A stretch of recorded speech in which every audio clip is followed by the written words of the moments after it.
Hi, welcome back, my dear students.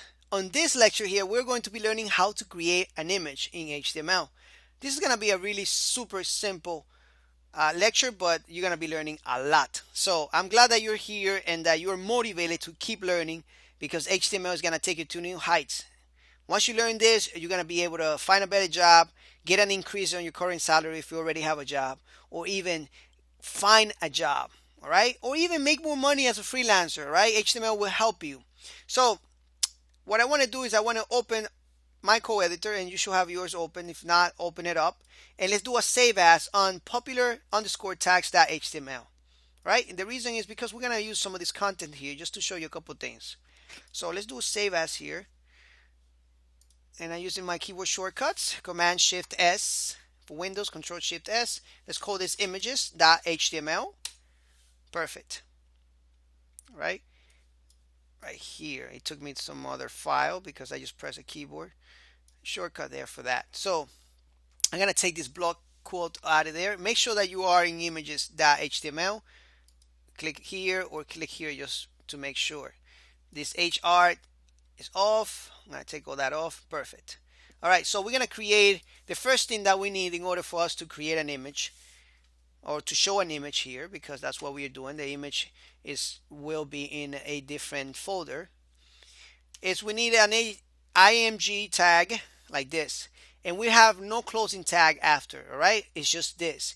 But now when the browser comes down and sees this image tag, it doesn't do anything because we need to tell the browser where our image is located, and we do that by using a attribute called src, right? Equals and the path of that image. Right now we don't have any images to show here. We don't have any images anywhere, so we need to go get an image. So if I click on this HTML folder here, we don't have any images here. All right, so we need to create an images folder. We don't really need to because I can just put the image right here, and that's exactly what I'm going to do. I'm going to open another, right click and open my other location where my image are right here. I'm just gonna use this image. I'm gonna do a copy here, copy, and let's go back to where we were before. I'm just gonna paste it right there. Right now this looks really bad because I'm mixing up files with images, and this is not the way you should do it. What I'm going to do is I'm going to create a folder called images, and this is where you can keep all your images. You just try to make sure that you always keep your images separated from your files, your .html files. All right, so here in your source you need to type in that folder name because the image will be there. Right now we need to also place the image inside, so I'm gonna paste it in there because I just copy it from over there. And this is a picture of this handsome instructor of yours. All right, so it's gonna be in the path. It's gonna be inside the images folder, and then we're gonna use the forward slash to let the computer know where it is, right? So forward slash the name of the file, JPG, save. Now if we go back and we click here and we go back here, if we go to, we see that the image is there, but it's huge right now, right? So it's really weird seeing my face, my own self looking at me, right? Crazy. But anyways, let's go ahead and actually add some attributes to this image, so that way it's smaller than what it is right now. So the image tag has some attributes that we can use to manipulate the height and width of our image. So let's use the width attribute right there, and let's say it's gonna be 200, and this means 200 pixels. And pixels means, if you don't know what pixels are, pixels is little dots that you have in your monitor right now.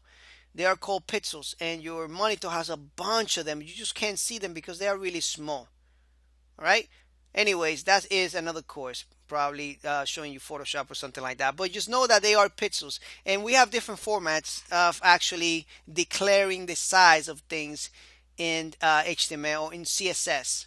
We can declare the size of things in EMs, pixels, percentages. You're gonna see some of them later on. All right, but right now just know that this width attribute, if we put a value of 200, that means 200 pixels. And let me show you how that looks. As you can see, it looks a lot smaller now, right? We refresh, and we can manipulate any to any size we want.